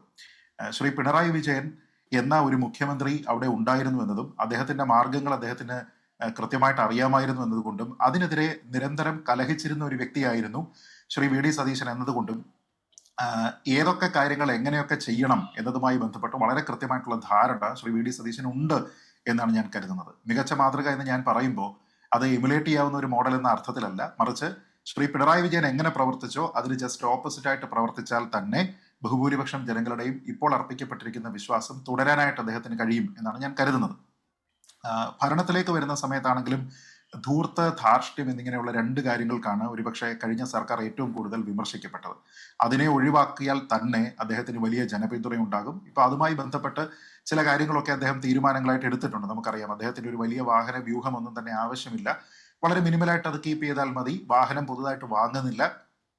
ഉള്ള വാഹനങ്ങളിൽ ഒന്നിനെ റീയൂസ് ചെയ്യാൻ തുടങ്ങിയ വളരെ അനുകരണീയമായിട്ടുള്ള ചില കാര്യങ്ങൾ അദ്ദേഹം പറഞ്ഞു. മുഖ്യമന്ത്രി തന്നെ അങ്ങനെ പറയുമ്പോൾ മറ്റുള്ള ആൾക്കാർ, മന്ത്രിസഭയിലുള്ള മറ്റു മന്ത്രിമാരാണെങ്കിലും അതേപോലെ തന്നെ മറ്റ് കോർപ്പറേഷനുകൾ, ഇതിനൊക്കെ വരുന്ന ആൾക്കാരെല്ലാവരും തന്നെ ഇത് തുടരാനുള്ള ഒരു സാധ്യതയുണ്ട്. അപ്പോൾ ലീഡ് ബൈ എക്സാമ്പിൾ എന്ന് പറഞ്ഞിട്ടുള്ള ഒരു കാര്യമുണ്ട്. ഇതൊക്കെ വളരെ ചെറിയ ചെറിയ കാര്യങ്ങളായിരിക്കും, പക്ഷെ ഒരു സർക്കാരിനെ സംബന്ധിച്ചിടത്തോളം, സർക്കാരിന്റെ സ്പെൻഡിങ്ങിനെ സംബന്ധിച്ചിടത്തോളം ഏറ്റവും പ്രധാനപ്പെട്ട കാര്യങ്ങളാണ്. പിന്നെ ധാർഷ്ട്യം, പല ആൾക്കാരും അദ്ദേഹത്തിന് ഒരു മിനി പിണറായി എന്ന രീതിയിലത്തേക്കൊക്കെ വിശേഷിപ്പിക്കാറുണ്ടെങ്കിലും അദ്ദേഹം ഈ ദിവസങ്ങളിലൊക്കെ തന്നെ ഏറ്റവും സൗമ്യമായിട്ടുള്ള ഇടപെടലാണ് കാണിക്കുന്നത്. അത് സ്വന്തം പക്ഷത്തുള്ള ആൾക്കാരോട് മാത്രമല്ല, കലഹിച്ചു നിന്നിരിക്കുന്ന ആൾക്കാരോടാണെങ്കിലും അതേപോലെ തന്നെ എതിർപക്ഷത്തുള്ള ആൾക്കാരോടാണെങ്കിലും ഒക്കെ തന്നെ അദ്ദേഹം വലിയൊരു മനുഷ്യത്വം, വലിയൊരു അണ്ടർസ്റ്റാൻഡിങ് ഒക്കെ തന്നെ കാണിക്കുന്നുണ്ട്. അതായത് ഞാനതിൽ ശ്രദ്ധേയമായിട്ട് കാണുന്ന ഒരു കാര്യം, ഇപ്പോഴത്തെ പ്രതിപക്ഷ നേതാവായിട്ട് നിയുക്തനായിരിക്കുന്ന ശ്രീ പിണറായി വിജയന്റെ വസതിയിൽ ചെന്നതിന് ശേഷം അദ്ദേഹം പറഞ്ഞത് കഴിഞ്ഞ സർക്കാരിന്റെ നയങ്ങളെ തുടരുക എന്ന് പറയുന്ന ഒരു കാര്യമുണ്ട്. അതില്ലെങ്കിൽ കേരളമില്ല. അതിൽ ഞങ്ങൾ ഏതൊക്കെ കാര്യങ്ങളിൽ വിമർശിച്ചിട്ടുണ്ടോ അതിൽ വേണ്ടുന്ന കറക്ഷൻസ് വരുത്തിയതിനു ശേഷം ആ പദ്ധതിയെ കൊണ്ടുപോകും എന്ന് വെച്ച് കഴിഞ്ഞാൽ അതിലുള്ള പ്രശ്നങ്ങളെ കറക്റ്റ് ചെയ്ത് കൊണ്ടുപോകും. സർക്കാർ എന്ന് പറയുന്ന ഒരു ഭരണ തുടർച്ചയാണ്. അതല്ലാതെ ഒരു ഇമേജ് സൃഷ്ടിക്കലിന് വേണ്ടിയിട്ട് കാര്യങ്ങളെ റദ്ദാക്കിക്കൊണ്ട് ഒന്നിൽ നിന്ന് തുടങ്ങുക എന്നുള്ളത് പ്രായോഗികമേ അല്ല എന്ന കാര്യത്തിനെ കുറിച്ച് വളരെ കൃത്യമായ ബോധ്യം അദ്ദേഹത്തിനുണ്ട്. അപ്പൊ ഇതെല്ലാം തന്നെ ഞാൻ പറഞ്ഞു വരുന്നത്, ഒരാൾ സെൻസിബിൾ ആവുക എന്നുള്ളതാണ് ഏറ്റവും പ്രധാനം. ജനങ്ങളുടെ വികാരം മനസ്സിലാക്കുക, ജനങ്ങൾക്ക് എന്താണ് വേണ്ടത് എന്ന് മനസ്സിലാക്കുക. അത്താഴ പട്ടിണിക്കാരനായിരിക്കുന്ന ഒരാളിന്റെ വീട്ടിലേക്ക് ചെന്ന് അവന്റെ അടുക്കളയിൽ മഞ്ഞക്കുറ്റി സ്ഥാപിച്ച് മാറി നിൽക്കുക, ഇത് വികസനമാണെന്ന് പറയുക എന്നുള്ളതല്ല ശരിയായിട്ടുള്ള വികസനം, അതല്ല ജനഹിതം എന്ന് മനസ്സിലാക്കാനായിട്ട് ഒരു ഭരണാധികാരിക്ക് കഴിയുന്നുണ്ടെങ്കിൽ തന്നെ അയാൾ ജയിച്ചു എന്നാണ് അതിനർത്ഥം. പക്ഷെ എന്ന് കരുതി ഈ ഭരണത്തിൽ വെല്ലുവിളികൾ ഉണ്ടാകാൻ സാധ്യതയില്ല എന്നോ അല്ലെങ്കിൽ ഇന്നത്തെ ദിവസമുള്ള അതേ ആഹ്ലാദം ആ ഒരു ക്യാമ്പിൽ എല്ലാ സമയത്തും നിലനിൽക്കുമെന്നുള്ള ഒരു അർത്ഥമില്ല. കാരണം കഴിഞ്ഞ സർക്കാർ അദ്ദേഹത്തിന് പിണറായി വിജയന്റെ സർക്കാർ വി.ഡി. സതീശന്റെ സർക്കാരിന് ഗിഫ്റ്റ് ചെയ്യുന്നത് തന്നെ പൂച്ച പെറ്റ് കിടക്കുന്ന ഒരു ഖജനാവാണ്. നമുക്കറിയാം, നമ്മുടെ തനത് വരുമാന മാർഗ്ഗങ്ങളെല്ലാം തന്നെ മാത്രം ഉപയോഗിച്ച് നമ്മൾ സ്റ്റേറ്റ് ഓടിക്കുകയാണെങ്കിൽ 6 മാസം കഷ്ടിയായിരിക്കും നമ്മൾ ഓടിക്കുക. ബാക്കി കാര്യത്തിന് നമ്മൾ കടമെടുക്കും, കേന്ദ്രത്തിനെ ആശ്രയിക്കേണ്ടി വരും, പ്രത്യേക പദ്ധതികൾ വേണം, ഇങ്ങനെ കുറേയധികം കാര്യങ്ങളുണ്ട്. പിന്നെ ഒരു ഏജിങ് പോപ്പുലേഷൻ ഉള്ളപ്പോൾ അതിനെ സസ്റ്റെയിൻ ചെയ്യുന്നതിന് വേണ്ടിയിട്ടുള്ള കുറേയധികം കാര്യങ്ങളുണ്ട്. അതിനായിട്ടൊരു മന്ത്രാലയം തന്നെ വരുമെന്ന രീതിയിലത്തേക്കൊക്കെ തന്നെ ഇവിടെ പറയുന്നുണ്ട്. അപ്പൊ അങ്ങനെയുള്ള ഒരു സമയത്ത് എങ്ങനെയാണ് നമ്മുടെ പുതിയ ധനാഗമ മാർഗങ്ങൾ കണ്ടെത്തുക? ഒപ്പം പ്രഖ്യാപിക്കപ്പെട്ടിരിക്കുന്ന ചില കാര്യങ്ങളുണ്ട്. ആ ലക്ഷ്യങ്ങൾ പൂർത്തീകരിക്കുന്നതിന് വേണ്ടിയിട്ട് എങ്ങനെ പണം കണ്ടെത്താം എന്നുള്ള കാര്യങ്ങളുണ്ട്. ഞാൻ മനസ്സിലാക്കുന്നത് ഒരുപക്ഷെ ധനകാര്യ വകുപ്പുമായി ബന്ധപ്പെട്ട് അല്ലെങ്കിൽ ഇന്ദിരാ ഗ്യാരണ്ടി, ഉമ്മൻചാണ്ടി ഗ്യാരണ്ടി എന്നൊക്കെ പറഞ്ഞിട്ട് ഇവർ നടത്തിയിരിക്കുന്ന പ്രഖ്യാപനങ്ങൾക്ക് എങ്ങനെ പണം കണ്ടെത്തും എന്നതുമായി ബന്ധപ്പെട്ട് തന്നെ ആയിരിക്കാം ഒരുപക്ഷെ ഈ സർക്കാർ ഏറ്റവും കൂടുതൽ വിമർശനം ഈ 5 വർഷവും കേൾക്കാൻ പോകുന്നത്. കാരണം നേരത്തെ പറഞ്ഞിരിക്കുന്ന ഏതെങ്കിലും ഒരു കാര്യത്തിൽ ചെറിയ രീതിയിലത്തേക്കുള്ള ഒരു വ്യത്യാസം കൊണ്ടുവന്നു കഴിഞ്ഞാൽ തന്നെ പ്രശ്നമാകും. അതിന്റെ ഒരു ഉദാഹരണമാണ് ഇപ്പോൾ ഈ പറഞ്ഞിരിക്കുന്ന മഹിളാ മോർച്ചയുടെ മിസ്പ്ലേസ്ഡ് ആയിട്ടുള്ള ഒരു പ്രൊട്ടസ്റ്റ് പോലും സൂചിപ്പിക്കുന്നത്. അതായത് ഇന്ന് അവർക്ക് ആ പ്രതിഷേധം നടത്താമെങ്കിൽ സത്യപ്രതിജ്ഞ ചെയ്ത ദിവസം അന്ന് വൈകുന്നേരം തന്നെ വേണമെങ്കിൽ അവർക്ക് ആ പ്രതിഷേധം റീസ്റ്റാർട്ട് ചെയ്യാനായിട്ട് സാധിക്കുമല്ലോ. കാരണം സർക്കാർ വന്നു, എന്തുകൊണ്ട് ആദ്യം ഈ ഫയലിൽ ഒപ്പിട്ടില്ല എന്നൊക്കെ വേണമെങ്കിൽ അവർക്ക് ചോദിക്കാം. കാരണം നമ്മൾ ഈ അടുത്തിടെ കാണുന്നുണ്ട്, ഒരു സർക്കാർ അധികാരത്തിലേക്ക് വരുന്ന സമയത്ത് അവരുടെ ഏറ്റവും പ്രധാനപ്പെട്ട പ്രഖ്യാപനങ്ങൾക്കാണ് അന്നത്തെ ദിവസം തന്നെ അവർ അപ്രൂവൽ കൊടുക്കുന്നത്, മുഖ്യമന്ത്രി ഇത് സൈൻ ചെയ്യുന്നത്. അപ്പൊ അങ്ങനെയുള്ള കുറേയധികം പ്രശ്നങ്ങളുണ്ട്. ഇതൊക്കെ ഓടിക്കുന്നതിന് വേണ്ടിയിട്ട് നമുക്ക് ആവശ്യമുള്ളത് പണമാണ്, നമ്മുടെ കയ്യിൽ ഇല്ലാത്തതും പണമാണ്. അപ്പൊ അതുമായി ബന്ധപ്പെട്ട് പിന്നെ കേന്ദ്രവും കേരളവുമായിട്ടുള്ള ബന്ധം, ഇങ്ങനെ കുറേയധികം വെല്ലുവിളികൾ അദ്ദേഹത്തിന് മുന്നിലുണ്ട്. ഞാൻ കരുതുന്നത് പോപ്പുലിസ്റ്റ് നയങ്ങൾ എടുക്കുക, വളരെ പോപ്പുലർ ആയിട്ടുള്ള ഒരു മുഖ്യമന്ത്രി ആയിരിക്കുക എന്ന് പറയുന്നത് ഇതിന്റെ 50% മാത്രമേ ആകുന്നുള്ളൂ. ബാക്കി 50% എന്ന് പറയുന്നത് നമ്മൾ നല്ല ധനാഗമ മാർഗങ്ങൾ കൊണ്ടുവരണം. നമ്മുടെ എക്സിസ്റ്റിംഗ് റിസോഴ്സസ് ഉപയോഗിച്ചിട്ടാണെങ്കിലും, പുതിയ ഇൻവെസ്റ്റ്മെന്റുകൾ കൊണ്ടുവന്നിട്ടാണെങ്കിലും, ഇൻഫ്രാസ്ട്രക്ചർ ഡെവലപ്മെന്റിനാണെങ്കിലും, ക്യാപിറ്റൽ സ്പെൻഡിങ്ങിന് വേണ്ടിയിട്ടാണെങ്കിലും ഒക്കെ തന്നെ നമ്മൾ ഈ പദ്ധതികൾ ഇവിടെ നിന്ന് കൊണ്ടുവരുന്നു. ആൾക്കാരെ ടാക്സ് കൊണ്ട് വീണ്ടും ഓവർ ബർഡൻ ചെയ്യാതെ, തനത് മാർഗങ്ങളല്ലാതെ പുതിയ ഭാവനാപൂർണമായിട്ടുള്ള മാർഗങ്ങളിലേക്ക് കഴിഞ്ഞ സർക്കാർ പോകാഞ്ഞതുപോലെയുള്ള ഒരു നയം സ്വീകരിക്കാതെ പുതുതായിട്ട് പണം കണ്ടെത്താൻ വേണ്ടിയിട്ട് നമ്മൾ എന്ത് ചെയ്യുന്നു എന്നുള്ളതാണ്. ഇപ്പൊ ഒരു കാര്യം ഞാൻ പറയാം, ഈ സ്ത്രീകൾക്ക് ഫ്രീ ആയിട്ടുള്ള KSRTC യാത്ര എന്നതുകൊണ്ടോ അല്ലെങ്കിൽ 25 ലക്ഷം രൂപയുടെ ഇൻഷുറൻസ് എന്ന് പറയുന്ന വമ്പൻ പ്രഖ്യാപനങ്ങൾ ഇല്ലായിരുന്നെങ്കിലും ഒരുപക്ഷെ ഇത്തവണ UDF ഭരണം കിട്ടാനുള്ള സാധ്യത ഉണ്ടായിരുന്നു എന്നുള്ളത് വളരെ പ്രധാനപ്പെട്ട കാര്യമാണ്. ഇന്നിപ്പോ ഇൻ ഹൈൻസൈറ്റ് ഇത് ആലോചിച്ച് നോക്കുന്ന സമയത്ത് ഇതൊന്നും പറഞ്ഞില്ലായിരുന്നെങ്കിൽ എന്നൊരു പക്ഷേ ഈ സാമ്പത്തിക അവസ്ഥ മനസ്സിലാക്കുന്ന സമയത്ത് ഇവർക്കൊക്കെ തോന്നാനുള്ള ഒരു സാധ്യതയുണ്ട്. പിന്നെ ഇതിൽ തന്നെ ഏറ്റവും പ്രധാനപ്പെട്ട ഒരു കാര്യം കൂടി പറയാം. നമ്മൾ ഇന്നത്തെ ദിവസം മാധ്യമങ്ങളായിക്കോട്ടെ, മറ്റ് രാഷ്ട്രീയം നിരീക്ഷിക്കുന്ന ആൾക്കാരായിക്കോട്ടെ ഒക്കെ തന്നെ V.D. സതീശനെ പറ്റി, അദ്ദേഹത്തിന്റെ പോസിറ്റീവായിട്ടുള്ള കാര്യങ്ങളെ പറ്റി പറയുമ്പോഴും ഒരു കാര്യം നമ്മൾ ഓർക്കേണ്ടത്, അദ്ദേഹത്തിനെതിരെ മോശമായിട്ട് ഇതുവരെ സംസാരിച്ചിരുന്നത് ആരാണ്, അദ്ദേഹത്തിനെതിരെ ഏറ്റവും ആഞ്ഞടിച്ചത് ആരാണ് എന്നുള്ളതാണ്. നമ്മൾ തിരിഞ്ഞു നോക്കിയാൽ നമുക്ക് മനസ്സിലാകുന്നത്, ഈ തെരഞ്ഞെടുപ്പ് വോട്ട് പെട്ടിയിൽ വീഴുന്ന ഘട്ടം വരെയാണ് സത്യത്തിൽ CPM അദ്ദേഹത്തിനെ ആക്രമിച്ചത്. നുണേശൻ തുടങ്ങിയ പല പേരുകൾ വിളിച്ചിരുന്നു. പക്ഷെ അതിനുശേഷം, ഈ വോട്ട് പെട്ടിയിൽ വീണതിന് ശേഷം, തെരഞ്ഞെടുപ്പ് കഴിഞ്ഞതിന് ശേഷം അദ്ദേഹത്തിനെ ഏറ്റവും കൂടുതൽ അവഹേളിച്ചതും, അദ്ദേഹത്തിനെ ഏറ്റവും കൂടുതൽ ചോദ്യം ചെയ്തതും, അദ്ദേഹത്തിനെതിരെ മറ്റുള്ള പല ആൾക്കാരെയും ക്യാൻവാസ് ചെയ്യുന്നതിനുള്ള പ്രചരണം നടത്തിയതും കോൺഗ്രസ്സുകാർ തന്നെയാണ്. കോൺഗ്രസിലുള്ള ആൾക്കാരാണ്. നിയുക്ത MLA-മാരിൽ അതിൽ ആൾക്കാരുണ്ട്, കോൺഗ്രസിന്റെ വക്താക്കളായിട്ടുള്ള ആൾക്കാരുണ്ട്. അപ്പൊ അങ്ങനെയുള്ള ആൾക്കാരുടെ പിന്തുണ, അവരുടെ ലോയൽറ്റി എന്ന് പറയുന്നതും വളരെ കൂടുതൽ പ്രാധാന്യമുള്ള. ഏതായാലും താങ്കൾ പറഞ്ഞതുപോലെ തന്നെ well begun is half done എന്ന് പറയും. ശരിയായി തുടങ്ങിക്കഴിഞ്ഞത് തന്നെ പകുതി നമ്മൾ ലക്ഷ്യം കാണുന്നത് പോലെയാണ്. അങ്ങനെ ഒരു സാഹചര്യത്തിലേക്ക് എത്തും V.D. സതീശനെ നമുക്ക് കരുതാം. പിന്നെ ബാക്കിയുള്ളതെല്ലാം നമ്മുടെ ഹൈ എക്സ്പെക്ടേഷൻസ് ആണ്. അത് എങ്ങനെയാണ് അദ്ദേഹം അത് നടപ്പാക്കാൻ പോകുന്നതെന്ന് കാത്തിരിക്കും. നമ്മൾ നേരത്തെ പറഞ്ഞ പോലെ രസകരമായ ഒരു പ്രതിഷേധം ഇന്ന് കേരളം കണ്ടു. അത് സ്ത്രീകൾക്ക് KSRTCയിൽ സൗജന്യ യാത്ര 15-ാം തീയതി മുതൽ അനുവദിക്കും എന്നൊരു വാഗ്ദാനം നൽകിയിരുന്നു. അത് പാലിച്ചില്ല എന്ന് പറഞ്ഞുകൊണ്ടാണ് പിന്നെ മഹിളാ മോർച്ചയുടെ നേതൃത്വത്തിൽ ഒരു പ്രതിഷേധം നമ്മൾ കണ്ടത്. നേരത്തെ ശ്രീജിത്ത് പണിക്കർ താങ്കൾ പറഞ്ഞതുപോലെ തന്നെ ഇനി അങ്ങോട്ട് കേരളത്തിൽ ഇപ്പോൾ ഈ നൽകിയ വാഗ്ദാനങ്ങൾ, ഇന്ദിരാ ഗ്യാരണ്ടിയിലൂടെയും മറ്റും നൽകിയിരിക്കുന്ന വാഗ്ദാനങ്ങൾ പാലിക്കാൻ ഉള്ള സമയം പോലും നൽകാനുള്ള സാധ്യതയില്ല. കാരണം അതിനു മുൻപ് തന്നെ പ്രതിപക്ഷത്ത് പ്രതിഷേധങ്ങൾ ഉയരാനുള്ള സാധ്യതയുണ്ട്. അതിൽ മറ്റൊരു പ്രധാനപ്പെട്ട 2 കാര്യങ്ങൾ. ഒന്ന്, കേരളം കണ്ട ഏറ്റവും പ്രധാനപ്പെട്ട ഒരു സമരമായിരുന്നു ആശാ വർക്കർമാരുടെ സമരം. അതിൽ V.D. സതീശൻ അന്ന് അവിടെ എത്തി അവർക്കൊരു ഉറപ്പ് നൽകിയിരുന്നു. അതുപോലെ തന്നെ മുനമ്പം വിഷയം അത് സർക്കാർ കൈകാര്യം ചെയ്തു. അതായത് കഴിഞ്ഞ ഇടതുമുന്നണി സർക്കാർ കൈകാര്യം ചെയ്ത രീതിയിലും വലിയ വിമർശനങ്ങൾ അന്ന് V.D. സതീശൻ ഉന്നയിച്ചിരുന്നു. നമുക്ക് അന്ന് അദ്ദേഹം പറഞ്ഞ 2 കാര്യങ്ങളൊന്ന് കേൾക്കാം. എന്നിട്ട് ഞാനൊരു ബ്രേക്ക് എടുക്കും. അതിനുശേഷം നമുക്ക് ഈ ചർച്ചയിലേക്ക് വരാം. അന്ന് പറഞ്ഞ 2 കാര്യങ്ങൾ. നിങ്ങൾ ആവശ്യപ്പെട്ട ഒരു തലത്തിലേക്ക്, മിനിമം വേജസിന്റെ നിലവാരത്തിലേക്ക് നമുക്കതിനെ കൊണ്ടുപോകാം. 2026 UDF ഗവൺമെന്റ് വരുമ്പോൾ ആദ്യത്തെ ക്യാബിനറ്റിൽ നിങ്ങളുടെ തീരുമാനം ഉണ്ടാവും. നിങ്ങളുടെ തീരുമാനം ആദ്യത്തെ ക്യാബിനറ്റ്. അത് കഴിഞ്ഞിട്ട് കേരളത്തിൽ ഏത് അഡ്മിനിസ്ട്രേറ്റീവ് ഡിസിഷൻ, ഏത് ഭരണപരമായ നടപടികൾ ഉണ്ടാവുള്ളൂ ആദ്യത്തെ ക്യാബിനറ്റ് അത് തീരുമാനിക്കും. എനിക്കറിയാം നിങ്ങൾ തോക്കൂല.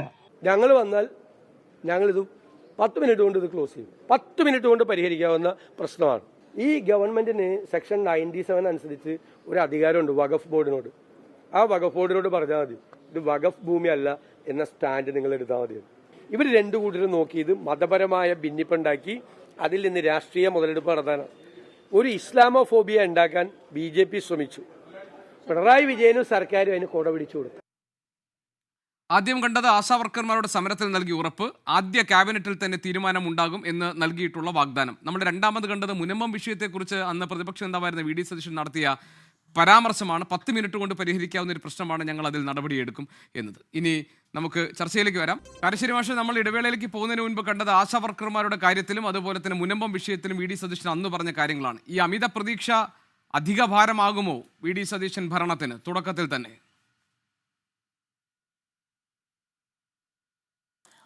അങ്ങനെ ആവാതിരിക്കട്ടെ എന്ന് ആശംസിക്കാനേ നമുക്ക് പറ്റുള്ളൂ. കാരണം വാക്കുകളെപ്പറ്റി വളരെ ശ്രദ്ധിക്കുന്ന ഒരാളാണ് സതീശൻ എന്നാണ് എൻ്റെ അനുഭവം.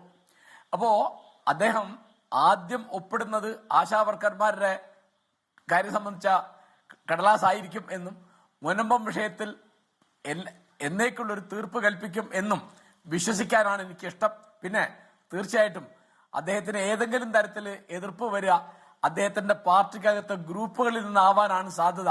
അങ്ങനെ വരാതിരിക്കട്ടെ എന്ന് പറയാനേ ഇപ്പൊ സാധിക്കുള്ളൂ. കാരണം ഈ ഗംഭീരമായ വിജയത്തിന്റെ ശോഭ കെടുക്കുന്ന മട്ടിൽ കഴിഞ്ഞ 10 ദിവസം ഇങ്ങനെ ഒരു അനിശ്ചാവസ്ഥ അവരുണ്ടാക്കി. ഇനി ഗവൺമെന്റ് പ്രവർത്തിച്ചു തുടങ്ങുമ്പോൾ, ആ ഭരണയന്ത്രം നീങ്ങിത്തുടങ്ങുമ്പോൾ ഈ തരത്തിലുള്ള ഏതെങ്കിലും സമുദായത്തിന്റെയോ പ്രാദേശികതയുടെയോ മറ്റു കാര്യങ്ങളുടെയോ ഉടക്കുമായിട്ട് വരിക എന്നുള്ളത് കോൺഗ്രസിന്റെ ചരിത്രം അറിയുന്ന ആളുകൾക്ക് ഒരു പുതുമയായിട്ട് തോന്നില്ല. അങ്ങനെ സംഭവിക്കാതിരിക്കട്ടെ. അതിനെ മറികടക്കാനുള്ള ഊറ്റം, അതിനെ മറികടക്കാനുള്ള ആത്മവിശ്വാസം, അതിനുള്ള തന്റെ ഇടം നിയുക്ത മുഖ്യമന്ത്രി സതീശൻ ഉണ്ടാവും എന്ന് തന്നെയാണ് ഞാൻ വിചാരിക്കുന്നത്.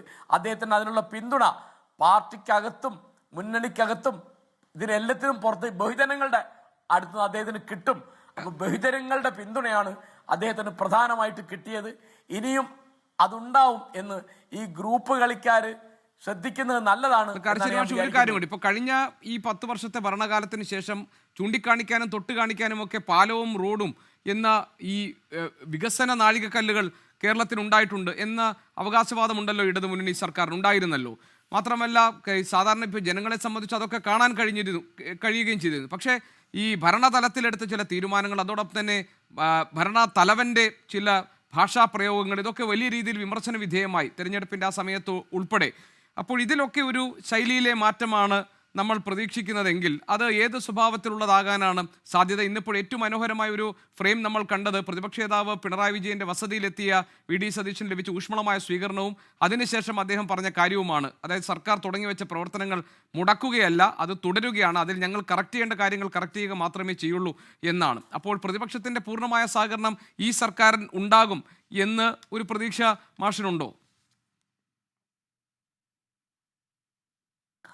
അതായത് 99 സീറ്റിന്റെ ഭൂരിപക്ഷവുമായി വന്നപ്പോൾ നമ്മുടെ ബഹുമാനപ്പെട്ട ശ്രീ പിണറായി വിജയൻ അന്ന് പറഞ്ഞത് UDFന് പ്രസക്തി നഷ്ടപ്പെട്ടു എന്നാ. ഞാനത് കേട്ട് അമ്പരന്നു. ഒരു മുഖ്യമന്ത്രി അദ്ദേഹത്തിന് ഭരണത്തുടർച്ച കിട്ടിയ സമയത്ത് പ്രതിപക്ഷത്തിന്റെ ക്രിയാത്മകമായ സഹകരണം ഞാൻ അപേക്ഷിക്കുന്നു എന്ന് പറയാൻ ഉത്തരവാദിത്തപ്പെട്ട ആളാ. അദ്ദേഹം പറഞ്ഞത് എന്താണ്? UDFന് പ്രസക്തി നഷ്ടപ്പെട്ടു. സതീശൻ ഇന്ന് അവരുടെ സഹകരണം അഭ്യർത്ഥിച്ചു. ആ അഭ്യർത്ഥനയുടെ ഏറ്റവും പ്രകടമായ രൂപമാണ് എനിക്ക് ജനാധിപത്യത്തെപ്പറ്റിയും കേരള രാഷ്ട്രീയത്തെപ്പറ്റിയും വളരെ അഭിമാനം തോന്നി. അദ്ദേഹം പിണറായി വിജയന്റെ വീട്ടിൽ ചെന്ന് അദ്ദേഹത്തോട് സംസാരിക്കുകയും സഹകരണം അഭ്യർത്ഥിക്കുകയും ചെയ്തപ്പോൾ. ഇതൊക്കെയാണ് ശൈലി മാറ്റം എന്ന് പറയുന്നത്. പിന്നെ അദ്ദേഹം പുതിയ കാറ് മേടിക്കുന്നില്ല, ധൂർത്ത് കാണിക്കുന്നില്ല, പിന്നെ ധാർഷ്ട്യം അദ്ദേഹത്തിന്റെ ഭാഗത്തുനിന്ന് ഉണ്ടാവുകയില്ല എന്ന് പ്രതീക്ഷിക്കാനാണ് ഇതുവരെയുള്ള സതീശന്റെ രാഷ്ട്രീയ ജീവിതം നമ്മളോട് പറയുന്നത്. അതുകൊണ്ട് പിന്തുണയ്ക്കാതിരുന്നാൽ തീർച്ചയായിട്ടും ബഹുജനങ്ങളിൽ നിന്ന് ഒന്നുകൂടി ഒറ്റപ്പെടുന്ന ഒരു അവസ്ഥ ഇവിടുത്തെ പ്രതിപക്ഷത്തിന് വന്നു ചേരും. അത്തരം ഒരു വകതിരിവില്ലായ്മ അവർ കാണിക്കുകയില്ല എന്നാണ് എൻ്റെ പ്രതീക്ഷ.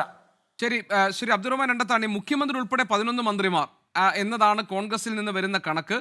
അപ്പോൾ ബാക്കി 10 മന്ത്രിമാരുടെ കാര്യത്തിൽ ഇപ്പോൾ തന്നെ, ഇപ്പോൾ നേരത്തെ ശ്രീ ശ്രീജിത്ത് പണിക്കരൊക്കെ പറഞ്ഞ താങ്കൾ കേട്ടല്ലോ, ഒരുപക്ഷെ ഏറ്റവും വലിയ എതിർപ്പ് ഉണ്ടാകാൻ പോകുന്നത് സ്വന്തം പാളയത്തിൽ നിന്ന് തന്നെയാകും. മുഖ്യമന്ത്രിയാകാൻ ആഗ്രഹിച്ച KC വേണുഗോപാൽ ആകുമെന്ന് ഏതാണ്ട് ഉറപ്പിച്ച രമേശ് ചെന്നിത്തല, അദ്ദേഹം ഇപ്പോഴും ഒരു അനുനയത്തിന്റെ പാതയിലേക്ക് പൂർണ്ണമായി വന്നിട്ടില്ല. അദ്ദേഹത്തിന് ചില ആവശ്യങ്ങളുണ്ടെന്നും അത് ആഭ്യന്തര വകുപ്പ് ഉൾപ്പെടെയുള്ള കാര്യങ്ങളാണെന്നും ഒക്കെ ഉള്ള റിപ്പോർട്ടുകൾ പുറത്തു വരുന്നു. അപ്പോൾ ഗ്രൂപ്പുകളൊന്നുമില്ല, ഒറ്റക്കെട്ടാണ്, ടീം UDF ആണ് എന്നൊക്കെ പറയുമ്പോഴും ഇങ്ങനെ ഉണ്ടാകുന്ന സംഭവങ്ങൾ അത് സ്വാഭാവികമായിട്ടും ഒരു പ്രതിസന്ധി സൃഷ്ടിക്കാനുള്ള സാഹചര്യമില്ലേ? ലീഗ് ഇത്തരം സാഹചര്യങ്ങൾ മുൻകൂട്ടി കാണുന്നുണ്ടോ? നിങ്ങളുടെ പൂർണ്ണമായ പിന്തുണ ലഭിച്ചതുകൂടിയാണ് VD സതീശനെ മുഖ്യമന്ത്രി പദത്തിലേക്ക് എത്തിച്ചത് എന്നൊക്കെയുള്ള നിർവചനങ്ങൾ ഒരു ഭാഗത്ത് നിൽക്കുമ്പോൾ ലീഗ് വളരെ കരുതലോടുകൂടി വേണ്ടി വരുമോ ഈ സർക്കാരിൻ്റെ ഭാഗമാകാനും പ്രവർത്തിക്കാനുമൊക്കെ? അല്ല, ഇതിൽ ഇവിടെ കാരശ്ശേരി മാഷ് പറഞ്ഞ പോലെ കോൺഗ്രസ് പാർട്ടിക്കകത്തുണ്ടാകുന്ന ഈ വിഷയങ്ങളൊക്കെ ഒരു പുതിയതല്ല. ഉമ്മൻചാണ്ടി കേരളത്തിൻ്റെ മുഖ്യമന്ത്രിയായിരുന്നപ്പോൾ നിങ്ങൾക്കറിയാം, അന്ന് കേവലം 1-2 അംഗങ്ങളുടെ ഭൂരിപക്ഷം മാത്രമാണ് അന്ന് UDF ഉണ്ടായിരുന്നത്. അന്ന് ശ്രീ രമേശ് ചെന്നിത്തല അടക്കമുള്ള നേതാക്കന്മാരൊക്കെ ആ സഭയിലുണ്ട്. പാർട്ടിക്കകത്തുള്ള എന്തെങ്കിലും അഭിപ്രായ വ്യത്യാസങ്ങളൊക്കെ ഉണ്ടെങ്കിലും ജനാധിപത്യ മുന്നണിയുടെ ഗവൺമെൻറ് വരുമ്പോൾ ഒരുമിച്ച് നിൽക്കുക, ഗവൺമെൻറ്റിൻ്റെ നയപരമായ തീരുമാനങ്ങളിൽ ഒരുമിക്കുക എന്നുള്ള സമീപനം എല്ലാ കാലത്തും എടുക്കുകയും വളരെ ഭംഗിയായി നിർവഹിക്കുകയും ചെയ്ത നല്ല നേതൃഗുണമുള്ളൊരു പാർട്ടി കൂടിയാണ് കോൺഗ്രസ്. അത് പ്രകടമാകും എന്ന് തന്നെയാണ് ഞങ്ങൾ പ്രതീക്ഷിക്കുന്നത്. അതോടൊപ്പം തന്നെ പ്രതിപക്ഷവുമായുള്ള ബന്ധം അത് വളരെ നന്നായി പോകണമെന്ന് എനിക്കിന്ന് ശ്രീ പിണറായി വിജയനെ VD സതീശൻ കാണുമ്പോൾ എൻ്റെ ഓർമ്മയിൽ വന്നത് സത്യത്തിലൊരു നെഹ്റുവിൻ്റെ ആശയമാണ്. പണ്ഡിറ്റ് ജവഹർലാൽ നെഹ്റു ഇന്ത്യയുടെ പ്രധാനമന്ത്രിയായിരിക്കുന്ന കാലഘട്ടത്തിൽ പ്രതിപക്ഷ നേതൃനിരയിലെ സഖാവ് AKG അടക്കം അദ്ദേഹത്തിൻ്റെ പ്രസംഗമൊക്കെ പൂർണ്ണമായി കഴിയുന്നത് വരെ അദ്ദേഹം അത് പൂർണ്ണമായി കേട്ടുകൊണ്ടിരിക്കുമെന്ന് നമ്മൾ വായിച്ചിട്ടുണ്ട് എവിടെയോ.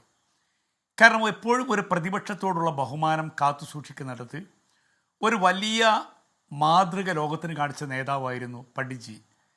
ഒരു നെഹ്റുവിയൻ ആശയത്തെ തൻ്റെ മനസ്സിൽ കൊണ്ടു നടക്കുന്ന ഒരു നേതാവ് കൂടിയാണ് VD സതീശൻ എന്നാണ് ഞാൻ മനസ്സിലാക്കുന്നത്. സ്വാഭാവികമായും അതിൻ്റെയൊക്കെ ഗുണഫലം ഈ കേരളീയ സമൂഹത്തിനുണ്ടാകും. പിന്നെ ഞങ്ങൾ അവതരിപ്പിച്ചിട്ടുള്ള നേരേഖ എന്ന് പറയുന്നത് അത് ഇവിടുത്തെ ആരോഗ്യരംഗത്തുള്ള പദ്ധതികളാണെങ്കിലും ആശാ വർക്കർമാരുടെ കാര്യത്തിലാണെങ്കിലും അല്ലെങ്കിൽ KSRTCയുടെ വിഷയമാണെങ്കിലും ആ വിഷയങ്ങളൊക്കെ കൃത്യമായി പഠിച്ചതിന് ശേഷമാണ്. നമുക്കറിയാം, ഈ വിഷയങ്ങളെയൊക്കെ ഈ ആരോഗ്യരംഗത്ത് ഒരു കോൺക്ലേവ് സംഘടിപ്പിച്ച് 300-ലധികം ഡോക്ടർമാർ ഒരുമിച്ചിരുത്തി അവരിൽ നിന്ന് അഭിപ്രായമെടുത്ത് രാജ്യത്ത് രൂപപ്പെട്ടു വരുന്ന പുതിയ ഒരു ആരോഗ്യ സംസ്കാരമുണ്ട്. ആ മേഖലയിലേക്കൊക്കെ ഒരു വലിയ ഒരു കടന്നുകയറ്റം നടക്കുന്നുണ്ട്. ആ കടന്നുകയറ്റം നടക്കുമ്പോൾ സ്വാഭാവികമായും പൊതുമേഖലയ്ക്ക് ഇടപെടാൻ കഴിയാത്ത വിധം ആരോഗ്യരംഗത്ത് വലിയ സാമ്പത്തിക ബാധ്യതയുള്ളൊരു ഘട്ടത്തിൽ സാധാരണക്കാർക്ക് പ്രാപ്യമാകുന്ന ചികിത്സ എങ്ങനെ നൽകാനാകും എന്ന രീതിയിലുള്ളൊരു ചിന്തയാണ് അതിലേക്ക് എത്തിച്ചത്. അപ്പോൾ ഈ വിഷയങ്ങളൊക്കെ നന്നായി ഹോംവർക്ക് ചെയ്തതായതുകൊണ്ട് ഐക്യജനാധിപത്യ മുന്നണി സർക്കാരിന് ഇതൊക്കെ തന്നെ നടപ്പിലാക്കാൻ കഴിയുമെന്ന ആത്മവിശ്വാസം എനിക്കുണ്ട്.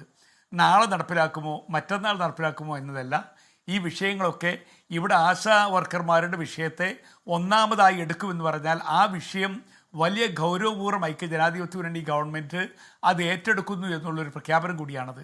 അതുപോലെ തന്നെയാണ് ഇവിടെയുള്ള നിങ്ങൾ നേരത്തെ സൂചിപ്പിച്ച വിഷയങ്ങളൊക്കെ. ഇവിടെ ഒരിക്കലും ഒരു സാമുദായികമായുള്ള സ്പർദ്ധയുണ്ടാക്കാനോ വിയോജിപ്പുണ്ടാക്കാനോ മതസമുദായങ്ങൾക്കിടയിൽ ഏതെങ്കിലും വിധത്തിലുള്ള വിദ്വേഷം വളർത്താനോ ഏത് വിഷയങ്ങളുണ്ടെങ്കിലും അതിനനുവദിക്കില്ല. അതിനെയൊക്കെ വളരെ ഭംഗിയായിട്ട് കൈകാര്യം ചെയ്യാൻ കഴിയുന്നൊരു നല്ല ടീമാണ്. നിങ്ങൾ ഓർക്കുന്നുണ്ടാകുമല്ലോ, മുനമ്പം വിഷയമുണ്ടായ സമയത്ത് സെയ്ദ് സാദിഖ് അലി ശിഹാബ് തങ്ങൾ ക്രിസ്തീയ പുരോഹിതന്മാരുടെ അരമനയിൽ പോയിട്ടാണ് അവരുമായി ചർച്ച നടത്തി ഇവിടെ നിന്ന് വർഷങ്ങളായി ഇവിടെ ജീവിക്കുന്ന മനുഷ്യരെ കുടിയിറക്കുക എന്ന പ്രഖ്യാപിത ലക്ഷ്യമൊന്നും ഞങ്ങൾക്കില്ല എന്ന് അദ്ദേഹം പറഞ്ഞത് നമ്മൾ എപ്പോഴും ഓർക്കേണ്ട വിഷയമാണ്. എപ്പോഴും അത്തരം വിഷയങ്ങൾ അങ്ങനെയാണ് ഞങ്ങൾ കാണുന്നത്. അതുകൊണ്ട് മാനുഷികമായ മൂല്യങ്ങൾ ഉയർത്തിപ്പിടിച്ച് ഈ നാട്ടിലും ഒരു വലിയ ജനവിഭാഗം എന്ന് പറയുന്നത് നല്ല വിദ്യാസമ്പന്നരായ ചെറുപ്പക്കാരുണ്ട്. കേരളത്തിൽ ഏറ്റവും കൂടുതൽ തൊഴിലില്ലാത്ത യുവാക്കൾ, രാജ്യത്ത് ഏറ്റവും കൂടുതൽ തൊഴിലില്ലാത്ത യുവാക്കളുള്ള സംസ്ഥാനങ്ങളിലൊന്നാണ് കേരളം. വലിയ വിദ്യാസമ്പന്നരായ അവർക്ക് തൊഴിലിടങ്ങൾ ഉണ്ടാകണം, അവർക്ക് ജോലി ചെയ്യാൻ കഴിയണം. വിദേശ രാഷ്ട്രങ്ങളിലേക്ക് വിദ്യാഭ്യാസത്തിന് വേണ്ടി ഓടുന്ന നമ്മുടെ ചെറുപ്പക്കാരുണ്ട്. അവർക്ക് അത്തരത്തിലുള്ള അന്തർദേശീയ നിലവാരത്തിലുള്ള വിദ്യാഭ്യാസ സൗകര്യങ്ങൾ കേരളത്തിൽ ഒരുക്കണം. അങ്ങനെ ഒരുപാട് അജണ്ട മുന്നിൽ വെച്ചുകൊണ്ടാണ് ഒരു മന്ത്രിസഭ വരുന്നത്. അപ്പോൾ സ്വാഭാവികമായും കേരളം വലിയ പ്രതീക്ഷ അർപ്പിച്ചുകൊണ്ടാണ് വലിയ ഭൂരിപക്ഷത്തോടു കൂടി വിജയിപ്പിച്ചത് എന്നുകൊണ്ട് തന്നെ ആ പ്രതീക്ഷക്കൊത്തുയരുന്ന വിധം നല്ല മന്ത്രിമാരുടെ, നല്ല കൊള്ളാവുന്നവരുടെ ഒരു പട്ടികയുണ്ടാകും. അതനുസരിച്ചായി മുന്നോട്ട് പോവുക. പിന്നെ ഇതിലേതായാലും ഐക്യ ജനാധിപത്യ മുന്നണിയിൽ ഏറ്റവും ചെറിയ കക്ഷിയായാലും ഏറ്റവും വലിയ കക്ഷിയാണെങ്കിലും ഒരു വലിയേട്ടൻ മനോഭാവം ഉണ്ടാകില്ല. എനിക്ക് ഉറപ്പുണ്ട് കേരളത്തിലെ ഏതെങ്കിലും ഒരു നേതാവിൻ്റെ പടം കേരളം മുഴുവൻ സ്ഥാപിച്ച് ഒരു ഏകാധിപതിയുടെ രീതിയിലേക്ക് ഈ മുന്നണിയെ നയിക്കുന്ന സാഹചര്യം UDF ഉണ്ടാകില്ല.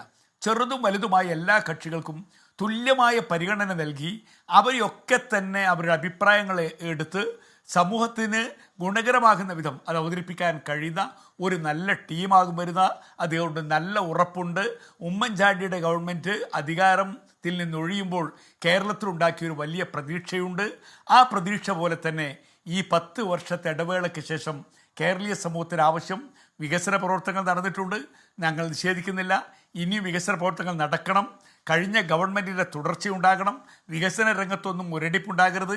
അതൊക്കെ തന്നെ ഞങ്ങളുടെ ലക്ഷ്യമാണ്. അതേ സമയത്ത് കേരളത്തിലെ ജനങ്ങൾക്ക് പ്രതീക്ഷ നൽകാൻ കഴിയുന്ന വിധം മുന്നോട്ട് പോകുന്ന ഒരു സർക്കാർ കേരളത്തിലുണ്ടാകും. ആ പടിപ്പുറയിലാണ് ഐക്യ ജനാധിപത്യ മുന്നണി പ്രവർത്തിച്ചുകൊണ്ടിരിക്കുന്നത്. ശരി, ശ്രീ CR നീലകണ്ഠൻ, ഇപ്പോൾ ഈ VD സതീശൻ്റെ ഇതുവരെയുള്ള അദ്ദേഹം നടന്നു വന്ന വഴികളൊക്കെ നോക്കുമ്പോൾ, പ്രത്യേകിച്ച് ഈ തെരഞ്ഞെടുപ്പ് സമയത്ത് നേരിട്ടതിനേക്കാൾ വലിയ പരീക്ഷണമാണ്, അല്ലെങ്കിൽ വലിയ പരീക്ഷയാണ് അദ്ദേഹം ഈ മുഖ്യമന്ത്രി സ്ഥാനത്തേക്ക് എത്താൻ വേണ്ടി നേരിട്ടത്. അതൊക്കെ നമുക്കറിയാം. അപ്പോൾ അദ്ദേഹം നേരിടാൻ പോകുന്ന പ്രധാനപ്പെട്ട വെല്ലുവിളിയും പുറത്ത് പ്രതിപക്ഷം ഉയർത്തുന്ന അല്ലെങ്കിൽ സൃഷ്ടിക്കുന്ന പ്രതിസന്ധി ആയിരിക്കില്ല, മറിച്ച് സ്വന്തം പക്ഷത്ത് നിന്ന് മറ്റു ഗ്രൂപ്പുകൾ ഉണ്ടാക്കുന്ന പ്രശ്നങ്ങളായിരിക്കും എന്നൊരു നിരീക്ഷണം ഇവിടെ വന്നു. അതിനോട് താങ്കൾ യോജിക്കുന്നുണ്ടോ? കോൺഗ്രസിൽ VD സതീശൻ മുഖ്യമന്ത്രിയായി അദ്ദേഹം പ്രവർത്തിച്ചു തുടങ്ങുമ്പോൾ നേരിടാൻ പോകുന്ന പ്രശ്നം സ്വന്തം പാളയത്തിൽ നിന്നാകും എന്ന് താങ്കൾ കരുതുന്നുണ്ടോ? രണ്ടാമത്തെ കാര്യം, ഈ മുതിർന്ന നേതാവ് AK ആന്റണി ആദ്യം തന്നെ പറഞ്ഞത് കേരളം പാപ്പരായ ഒരു സംസ്ഥാനമാണ് VD സതീശൻ്റെ കൈകളിൽ ഏൽപ്പിച്ചിരിക്കുന്നത്. അതുകൊണ്ട് വലിയ പോപ്പുലിസ്റ്റ് ആയിട്ടുള്ള കാര്യങ്ങളൊന്നും നിങ്ങൾ തുടക്കത്തിൽ, വലിയ ജനപ്രിയ പ്രഖ്യാപനങ്ങളും വാഗ്ദാനങ്ങളൊന്നും നിങ്ങൾ തുടക്കത്തിൽ പ്രതീക്ഷിക്കരുതെന്നാണ്. പക്ഷെ ഇതിനോടകം വന്നു കഴിഞ്ഞിട്ടുള്ള ഇന്ദിരാ ഗ്യാരണ്ടിയിൽ പറഞ്ഞിരിക്കുന്ന കാര്യങ്ങളൊക്കെ തന്നെ ആ നിലയിൽ വലിയ ജനപ്രിയമായിട്ടുള്ള വാഗ്ദാനങ്ങളും പ്രഖ്യാപനങ്ങളുമാണ്. അത് നടപ്പാകാതെ അദ്ദേഹത്തിന് ഈ ഒരു ഒഴിവഴിവ് പറഞ്ഞ് മാറി നിൽക്കാൻ കഴിയുമോ? ശ്രീ CR നീലകണ്ഠൻ. രണ്ടാമത്തെ ചോദ്യത്തിന് ആദ്യ ഉത്തരം പറയാം. തീർച്ചയായും വലിയ പ്രതീക്ഷയുണ്ട്. സാമ്പത്തികമായി ഭാരങ്ങളുള്ള പല പ്രഖ്യാപനങ്ങളുമുണ്ട്. ഞാനത് പറയുന്നത് അത് 5 വർഷത്തെ അജണ്ടയ്ക്കകത്താണ്. ഇപ്പോൾ ആശാവർക്കർമാരുടെ കാര്യം ആദ്യത്തെ ക്യാബിനറ്റിൽ ചെയ്യുമെന്ന് പറഞ്ഞു. ഇപ്പോൾ രണ്ടാമത്തെ ക്യാബിനറ്റിലായാലും ഒന്നും സംഭവിക്കാൻ പോകണമെന്നില്ല, ഒരാഴ്ച ബഹളം ഉണ്ടാവുന്നുള്ളൂ. ഞാൻ പറഞ്ഞത് അതിനേക്കാളൊക്കെ പ്രധാനം ഒരു പ്ലാനിംഗ് ആണ്. ആ പ്ലാനിങ്ങിൽ ഇപ്പോൾ വരുമാനം വർദ്ധിപ്പിക്കുന്നതിനെക്കുറിച്ച് സംസാരിച്ചു. എങ്ങനെ അത് മുമ്പോട്ട് കൊണ്ടുപോകാൻ കഴിയും, എങ്ങനെ സർക്കാരിൻ്റെ ധൂർത്ത് കുറയ്ക്കാൻ കഴിയും, എങ്ങനെ സർക്കാരിൻ്റെ ഗവേണിംഗ് എക്സ്പെൻഡിച്ചർ കുറയ്ക്കാൻ കഴിയും. സതീശൻ എപ്പോഴും പറയുന്ന ഒരു വാക്കുണ്ട്, ഗുഡ് ഗവേണൻസ് എന്നൊരു വാക്ക്. അദ്ദേഹം പലവട്ടം അത് ആവർത്തിച്ചിട്ടുണ്ട്. ഈ ഗുഡ് ഗവേണൻസ് എങ്ങനെ കൊണ്ടുവരാൻ കഴിയും എന്നുള്ള വലിയ ചർച്ചകളുണ്ട്. ഞാൻ പറയുന്നത് അതുകൊണ്ടാണ് ഇതൊരു പുതിയ മാതൃകയാണ്, പുതിയ രീതിയിലേക്കാണ് പോകുന്നത്. ആദ്യത്തെ ചോദ്യത്തിലേക്ക് വന്നാൽ തീർച്ചയായും കോൺഗ്രസിനകത്ത് ഇത്തരം തർക്കങ്ങൾ ഉണ്ടാവുക ഒരു പുതിയ കാര്യമല്ല. നമ്മളതിൻ്റെ ഏറ്റവും മോശപ്പെട്ട ഒരു ചിത്രം, നേരത്തെ കാരശ്ശേരി മാഷ് പറഞ്ഞ പോലെ ഏറ്റവും മോശപ്പെട്ട ഒരു ചിത്രം കഴിഞ്ഞ 10 ദിവസം കണ്ടു. ഇതിന് മുമ്പും അത് കണ്ടിട്ടുണ്ട്. ഇതിന് മുമ്പ് മുഖ്യമന്ത്രിക്കെതിരെ പാര വയ്ക്കുന്ന മന്ത്രിമാർ, ഇപ്പോൾ രമേശ് ചെന്നിത്തലയുടെ കാര്യം ഇപ്പോൾ ഏറ്റവും ചർച്ച ചെയ്തു. രണ്ടത്താണിക്ക് അറിയാം ഒരു കാര്യം, ഉമ്മൻചാണ്ടിയുടെ ആദ്യത്തെ മന്ത്രിസഭയിൽ രമേശ് ചെന്നിത്തല ഉണ്ടായിരുന്നില്ല. പിന്നെ താക്കോൽ സ്ഥാനമാണ്. താങ്കൾ എന്നോടൊന്ന് ദയവായി ക്ഷമിക്കുക, കാരണം വളരെ പെട്ടെന്നൊന്ന് അല്ല, ഒരൊറ്റ വാചകം കൂടി പറഞ്ഞാൽ മതി. അപ്പോൾ ഇവിടെയുള്ള പ്രശ്നം, ഞാനതിൽ ഒരു പോസിറ്റീവ് കാണുന്നുണ്ട്. എന്താണെന്നറിയോ, ഇതിനകത്ത് തന്നെ ഒരു കറക്ഷൻ മെക്കാനിസം ഉണ്ട്. CPM പറ്റിയത് അവരുടെ അകത്തുള്ള കറക്ഷൻ മെക്കാനിസം ഫെയിലായി പോയി എന്നുള്ളതാണ്. അതുകൊണ്ടാണ് നേരത്തെ പറഞ്ഞതുപോലെ ഒരാളുടെ പടം മാത്രം വയ്ക്കുന്നത്. ഇപ്പോൾ പ്രതിപക്ഷ നേതാവായിട്ടും അദ്ദേഹത്തെ മാത്രം കാണുന്നത്. കാരണം അദ്ദേഹത്തിനെതിരെ പറയാൻ അതും നമ്മൾ ചർച്ച ചെയ്യേണ്ടതാണ്. CR മറ്റാരും ഇല്ലേ എന്ന തരത്തിൽ തന്നെ നമ്മൾക്ക് എന്താണ് പ്രതിപക്ഷ നേതൃനിരയിൽ സംഭവിക്കുന്നത് എന്ന കാര്യവും നമുക്ക് ചർച്ച ചെയ്യണം. ഏതായാലും വരും ദിവസങ്ങൾ ആ നിലയിൽ വലിയ ചർച്ചകൾക്കും വലിയ സംവാദങ്ങൾക്കൊക്കെ ഇടം നൽകുന്ന സംഭവ വികാസങ്ങൾ കേരളം ഒരുപക്ഷെ കണ്ടേക്കാം. നമുക്ക് നോക്കാം വരും ദിവസങ്ങൾ എങ്ങനെയാണ്. അതേസമയം well begun is half done എന്ന് പറയുന്ന പോലെ VD സതീശൻ്റെ തുടക്കം ഗംഭീരമായാൽ അത് ഏതാണ്ട് അദ്ദേഹത്തിൻ്റെ പ്രവർത്തന മികവിലേക്കുള്ള ഒരു സൂചികയായി നമുക്ക് കാണാം. നമുക്ക് നോക്കാം വരും മണിക്കൂറുകൾ എങ്ങനെയാണ് കാര്യങ്ങൾ എന്തൊക്കെയാണ് സംഭവിക്കാൻ പോകുന്നത്. ഈ ചർച്ചയിൽ പങ്കെടുത്ത എല്ലാ അതിഥികൾക്കും നന്ദി. എൻകൗണ്ടറോടെ പൂർത്തിയാകുന്നു. മറ്റൊരു വിഷയമായി നാളെ നമുക്ക് വീണ്ടും കാണാം ഇതേ സമയം. നമസ്കാരം.